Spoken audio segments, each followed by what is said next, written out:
Je crois que l'AmCham et le secteur privé sont essentiels pour renforcer la croissance économique continue d'Haïti. Seul le secteur privé haïtien peut aider le pays à avancer vers sa prochaine étape de développement à travers les investissements et l'emploi.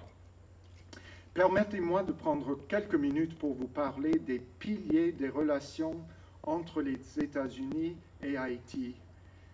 Piliers qui sont fondés sur un respect et une responsabilité mutuelle. Mesdames et messieurs, notre admiration pour Haïti remonte à 2 siècles, lorsqu'un sénateur de l'État de Massachusetts, là où je suis né, s'est battu pour la reconnaissance de l'indépendance d'Haïti. Le sénateur Charles Sumner savait qu'un véritable partenariat doit être fondé sur le respect mutuel. Les contradictions de la promesse de l'Amérique, tous les hommes naissent égaux, alors que certains ont été condamnés à l'esclavage, ont touché une corde sensible chez Sumner, qui a vu Haïti illustrer le vrai sens de l'égalité. Nous avons un profond respect pour Haïti. Ce respect est né de notre appréciation pour la culture haïtienne. Notre respect est fondé sur notre conviction commune que l'éducation dans ce pays, comme à l'étranger, peut produire davantage de citoyens épanouis, capables de contribuer à la construction de leur pays. Et notre respect est également fondé sur notre croyance commune en la liberté de choisir nos élus sans intimidation et sans fraude.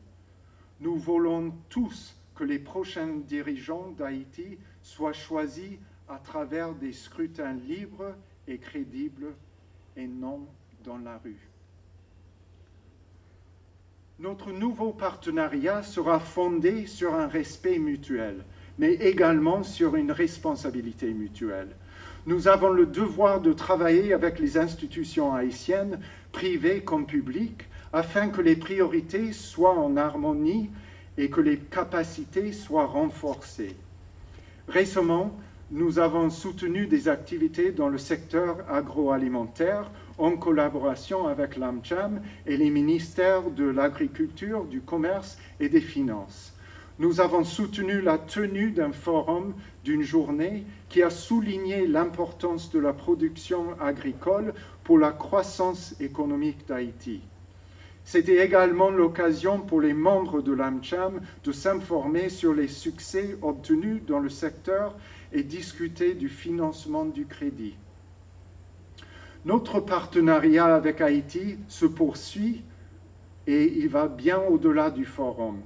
Par exemple, des professionnels venus des États-Unis sont intégrés dans les ministères haïtiens, ce qui nous permet d'assister les institutions haïtiennes de manière à renforcer leur capacité d'organisation. Nous avons besoin que l'AmCham et le secteur privé et le gouvernement haïtien prennent leur part de responsabilité pour le développement d'Haïti. Le secteur privé doit travailler avec les élus pour aider le pays à avancer sur des articles importants de la législation sur les entreprises. J'exhorte les membres de l'AmCham à proposer 3 à 4 lois qu'ils défendront en tant que Chambre au cours des premiers mois d'une nouvelle administration et d'un nouveau Parlement. Je voudrais remercier Monsieur l'ambassadeur Peter Mulroney pour le support qu'il accorde à la Chambre de commerce haïtiano-américaine. L'AmCham est un instrument fondamental dans le lien que tissent les entrepreneurs pour trouver des solutions novatrices aux demandes économiques et sociales de nos 2 pays.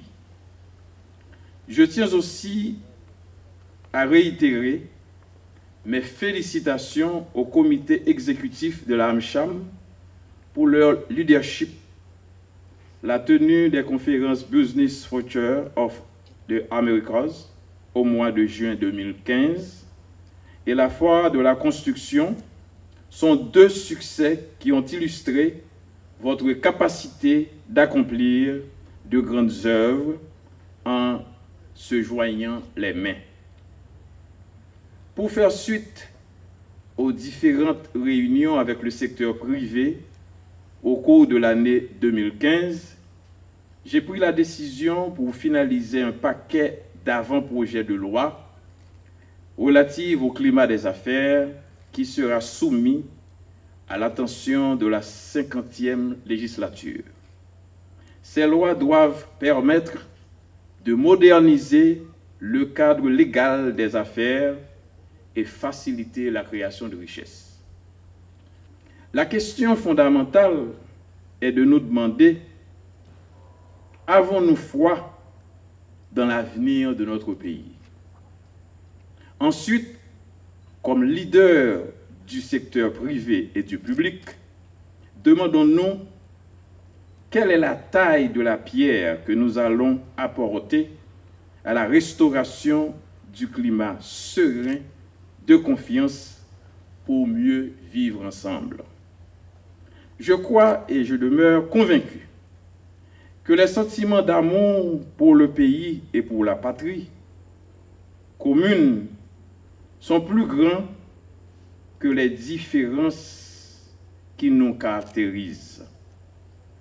Pour le respect de nos aïeux et notre responsabilité aux nouvelles et futures générations, nous sommes tenus de transcender nos différends pour offrir un meilleur avenir à notre collectivité.